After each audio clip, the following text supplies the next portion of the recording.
শুধু ঝড় বাদলের দিনে নয়, অন্য সময়ও তার কথা মনে পড়ে। সে হয়তো এখনো একাকী, কিংবা তাকে ঘিরে আছে স্বজন সংসার। সে হয়তো ভালো আছে, ভালোই রয়েছে। তবু ঝড় বাদলের দিনে, শুধু ঝড় বাদলের দিনে নয়, অন্য সময়ও তার কথা মনে পড়ে।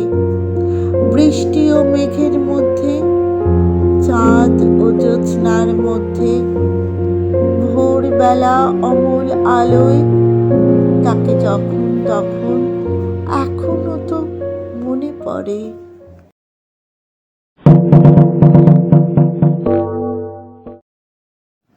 আমি তোমাকে নিজের নাম বলিনি, কোথায় থাকতাম বলিনি, ট্রেনটা ছেড়ে গেছে কিনা জিজ্ঞেস করেছিলাম শুধু।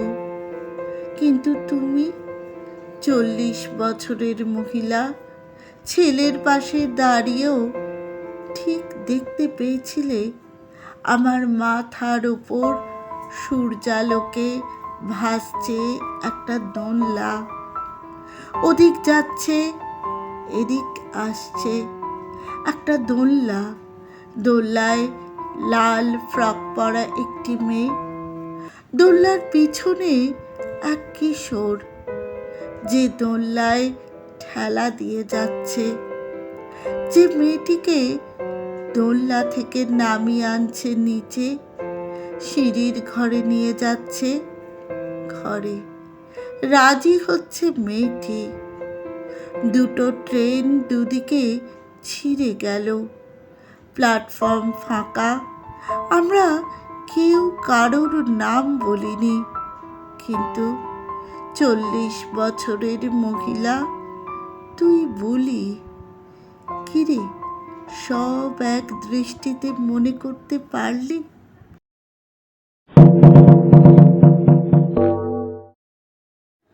মনে নেই আমি নিজে ফিরে গিয়েছিলাম, অথবা তোমাকে ফিরিয়ে দিয়েছিলাম। এখন আর কিছু মনে নেই, তবু দুঃখ হয় এখন।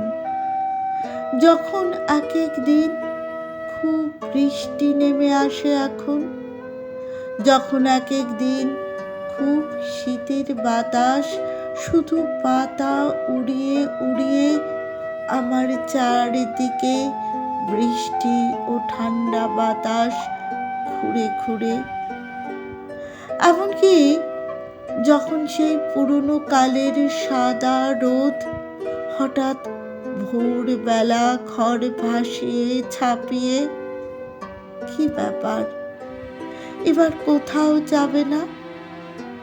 এখন আর কোনোখানে যাওয়া নেই, এখন কেবল ঠান্ডা বাতাস, এখন বৃষ্টি জল আমার চারপাশ ঘিরে, পাতা ওড়ে আর জল পড়ে। এখন তোমার জন্য দুঃখ হয়, এখন আমার জন্য দুঃখ হয়। আমি নিজে ফিরে গিয়েছিলাম, অথবা তোমাকে ফিরিয়ে দিয়েছিলাম। এখন দুঃখ হয়।